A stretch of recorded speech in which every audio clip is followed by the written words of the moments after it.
So one of the rules that's of particular interest to me is around God's name. Yes. So in the Gemara and the Talmud, it says that a Torah scroll in which one single instance of the name is written without the proper intent, the whole scroll is invalid. So to tell us what that means. Okay, so there's this concept called kavanah, which you know the word. Intention. Kavanah is spiritual intention. Yeah. And there's no blessing for writing or fixing a Torah. There is no blessing for it. But what you have to do is make a statement. And that statement is largely around, I am doing this. Behold, I'm doing this for the sake of the holiness of the Torah, the Tefillin, whatever you're doing. Yeah. And then when you get to God's name, and there are several versions of God's name, obviously. Right. So it's, in other words, it's God's personal name, and titles are 7 different. It's 10, I think, that you have to kind of think about. And you stop and you go, I am writing this for the sake of God's holiness. Right? If you don't do that, then it is, go back to that idea of it's kosher or pasul. Looks like God's name's been written fine. Right. But actually, it hasn't been written with the right spiritual intention. It's one of the reasons why you can't print a Torah. You can't, because the machine has no intention. And there was a robot Torah. There was a robot writing a Torah in Berlin, right? And I got really quite irate about this because it was not writing a Torah. It was writing a chumash, which is like the 5 books of Moses in a printed form. Because a robot can't have spiritual intention. Only a human can have the holiness to imbue that Torah. So this is a key concept here. So it's not just an act of artisanship. Writing the scroll is a holy act.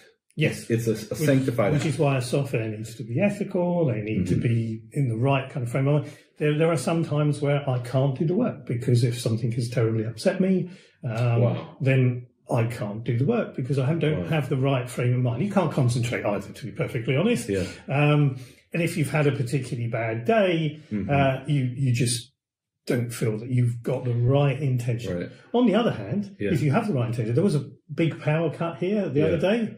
My son phoned me up. He said, Ari phoned me up. He said that, Dad, there was a power cut. Did you not notice? I said, no, I was fixing Torah. Apparently it was 20, 40 minutes. I don't know how long it was. I had no clue. Because you were in the zone. I was in the zone. So it's really interesting. So I was looking at this one Torah scroll, and there's a verse where I believe it was Genesis, I want to say 24, where he says Adoni. And what the scribe had done is written that word, Aleph, Dalet, Nun, Yud, but with the intention of it being a sanctified word. Right, which is wrong. So he cut out with a razor Aleph, Dalet, Nun, Yud, referring to God, and rewrote it as Aleph, Dalet, Nun, Yud, meaning my Lord, referring to a human. And I was thinking, like, this is incredible. It's literally the same 4 letters, but it's the intent that goes into it that is key in that instance. And I mean, I know of one software who is so dexterous, he can slice off the top of the parchment with God's name on it, without disturbing. I couldn't possibly do that. You have the hands of a surgeon, I think, and he slices it off, and then he's got clean parchment underneath to write on. That's very impressive. Yeah. It scared the living daylights out of me because you're not allowed to damage God's name. Right. You're not allowed to erase a single letter. You're not allowed to erase it. Wow.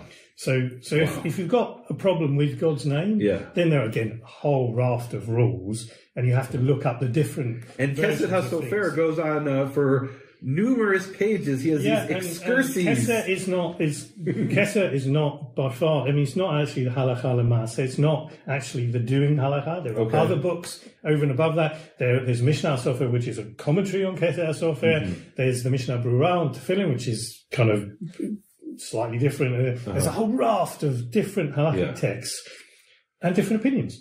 So the Taz sounds like the Taz is not Australian. It's not the Australian. The Taz is the rabbi. He's very lenient. So sometimes you go, you get to a repair that somebody else has done in the past. Could you leave it? The Taz probably says, yeah, it's okay. Other people might be stricter. In which case you've got to work out in your head what you feel comfortable with. Wow.